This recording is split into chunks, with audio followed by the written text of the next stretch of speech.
Hey, today we're going to be working on my wife's ML430 2001 model.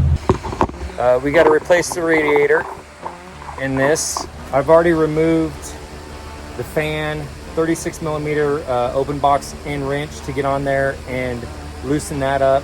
So what we've got here is I got the radiator hose just folded back out of the way. There's cooling lines for the transmission. I haven't pulled the radiator out. There's a cooling line here, a cooling line here. We've got the bottom hose off. I've got the top hose off. I still got to take off the reservoir line for that. That's another issue with these vehicles, but everything else is great. If they would just make them out of aluminum. I did order a solid aluminum radiator because the factory radiators, the tanks on the side are plastic, and what happens is either it cracks around the outlet here for the big hose that goes on there, it cracks on the bottom, or on the reservoir connection here, there's a little nipple there that thing plugs into. Those crack and bust off too. And then on the reservoirs, you'll usually get some hairline cracks under here, and they'll start dripping. You can see a little water. It looks like this one's starting to leak somewhere. Either that, the hose. I've tightened the hoses up, so I know that's not it. So, you know, a new reservoir, definitely get OEM parts. Don't buy any aftermarket parts. Yep, we got a 10 millimeter down here on the bottom. So that little filler piece has to come out right there, so you can get to another bolt. 10 millimeter. Okay, so, all right, so we're 7 minutes into this, okay? That's not long at all. Oh. Now it's like, I don't even think I want to just undo it. No, I'm just going to leave it right there, because here's the core support. I just have to undo these two and these two. We'll do the same thing on the other side. And I know there's a couple bolts that the condenser is bolted to that radiator. I've got to take a couple bolts out.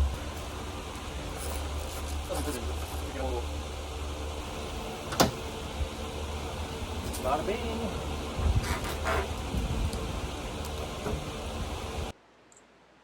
All right, so all I got to do is take off 3 bolts on each side to get this main core support removed, so I can access the 2 cooling fans in the front. And air power is really nice sometimes, but most of the time I'm using just hand ratchets. 2 bolts here for the fan, 2 bolts here for the condenser.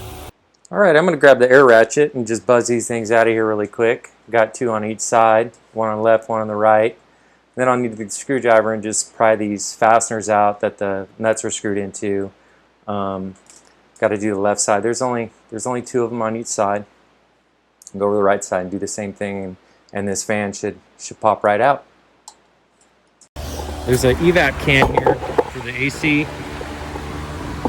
It's connected to the radiator, and there's a little tiny Torx head right there that's holding that. I loosened that up, and looks like the other, yeah, there were 2 screws in there. There's only 1 holding this in. So that's a bracket. It's a bracket right there. You got to take that off so that it frees that evap can there. This little ratchet is a must. The 3 millimeter socket on that little ratchet is the only way you're going to get that evap can out of there with those bolts. All right, I'm going to pull this radiator out because I want to see where that leak was actually coming from. It was kind of hard to tell looking down there with all the grease, having a flashlight. I just really couldn't see it, so I'm going to pull this out and see if I can find exactly where it's at. Little freaking crack right here. And these are the ones that usually break off right here. Got the new radiator in for the ML430. And just want to show you, it's all aluminum. It's nice. A few little things that I had to fix. One of these was bent, and so it was really easy to bend back up. That's where That's where that evac can goes. Looks like it'll work good. Some nice welds. And then another thing too, I went ahead and I just kind of just mocked it up inside the Mercedes, and there's a little, I don't know what you call that, just the hose rests inside that little bracket right there. Well, it's too narrow, so I've got to grind that out so that fits in there. 497. Okay, so that's where I got to be. 51. So I'd say before you even put the radiator in, measure that that tube that comes off that evac can on the AC before you even put the radiator in there, because mine was too small.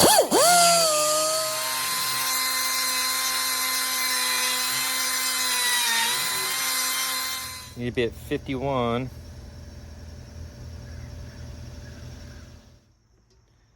All right, let's check that. So I just got a drill bit to find out how close it is. It's close.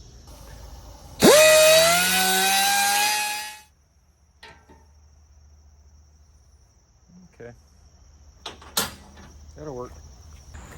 I got the new radiator and I went ahead and just slid it in there. Everything turned out really nice. So now I got to get the condenser on there, and then I'll pop that thing back in those little rubber little bushings that go on the bottom of it. Now, before I do anything, I got to put this evac can back on here.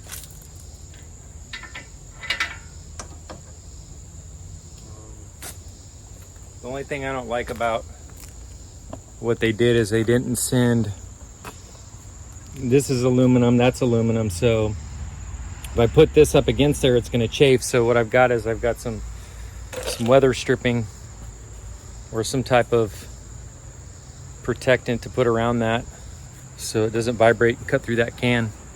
So that's what I gotta do. If I need to, I can just leave this paper on there, but it's coming off. This stuff's old, but it will serve its purpose. This is a transmission cooling line. Well, they put this block of aluminum in here, and they put that groove in there, and it was too freaking small. So I had to make that fit, okay?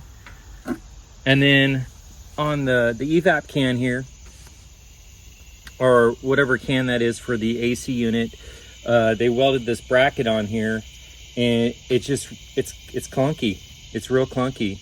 And then the factory bracket, it's just too small for it. So what I did is I just got some strapping, like some for construction, just some galvanized strapping, and then I put some urethane weather seal on both sides to keep it from chafing. And then I had to get some 8mm fine thread bolts to bolt in. All right, and then the same thing with this piece for the fitting for the condenser tube. I had to grind that out. Another thing I noticed too is this condenser sits real close to that radiator, which I don't like. But we'll just see how it goes. If it freaking leaks, if it chafes through there, I'll take it out and send it back. But just to save you guys time, make sure to check the width of those fittings on that aluminum radiator. If they don't fit in there, you're gonna have to grind them out. You don't want to be pulling this thing in and out, because that's how things get damaged. But anyways, the radiator looked good, but I'm not happy with all the measurements and stuff on it. Anyhow, I got it in here, got a few more things to do to it, button up the lines and put it together, and I'm gonna put some stuff in it before I even fire it up to make sure it doesn't leak. I noticed on this fitting bolt here, there was only one washer and there's supposed to be two. The other one was still on the other radiator, so I went and got it. So Don't forget that. You got to have 2 of these on there. You have one for the front of the fitting. It goes like this, and then it goes up against the radiator when you tighten it up, and then you have to have one on the back side. If you don't, it'll leak everywhere.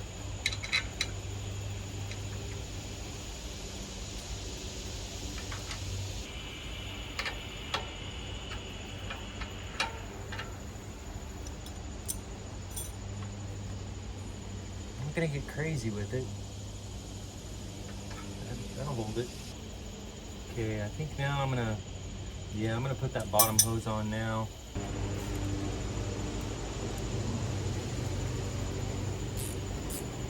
Put an extension on that because I was right up on those lines and everything, and I couldn't work the ratchet, so I put a long extension on there to make it easier. Okay, I think I'm gonna go ahead and put the fan and the shroud on, and then put that last line on and tighten it up, and then I'm done back there.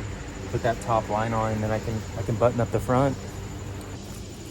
Fan feels good. It still spins, so I'm not gonna replace the clutch on it.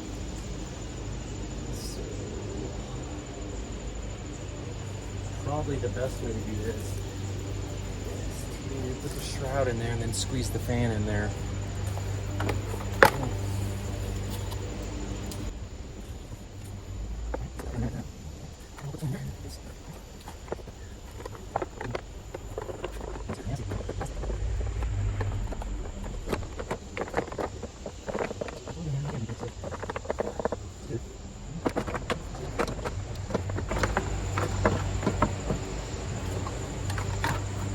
Go ahead and put this fan on. I got the shroud where I want it. And this is a right-handed thread. Just get it lined up. Put that on there. That's cool. So you just do those at the same time. And I can go ahead and put this power steering line on.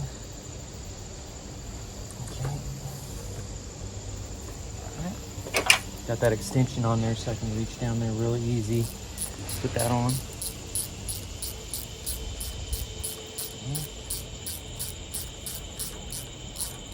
And you gotta say to yourself, you might have to take it all out again because of one little thing. You know how that goes. I've learned to try to prepare myself for that, but it still sucks. But you gotta do what you gotta do, you know? All right, that looks good. All right, so let's get that fan back on. Just take a hammer and just tighten it up. It's tight. Okay. Let's put that top radiator hose back on.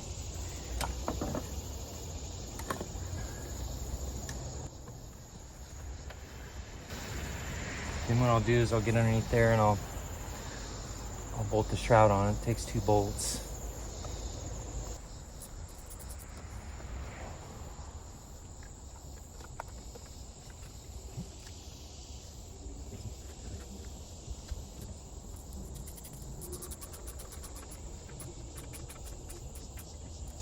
So I got both lines tight over here. Got that on. Got this on. That's tight.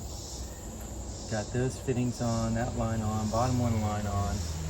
Fans on. Okay, now I need to get in there and tighten the shroud up. Okay. I just had those 2 bolts on the bottom.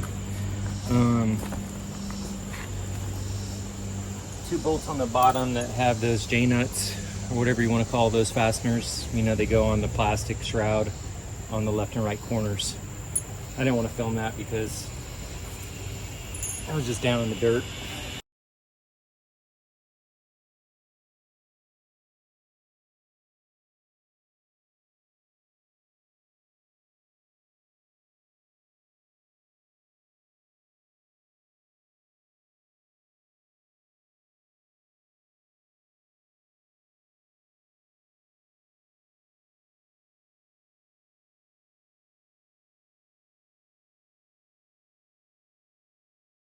Okay, so just got to put the core support on and snap in the electrical for the fan.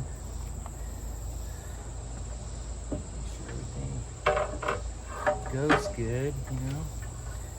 We know that goes down there. This is going under there. And then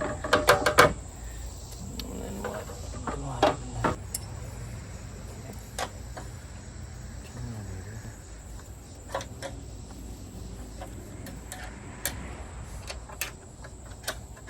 So remember to put the core support back on and bolt it in before you put the headlights on.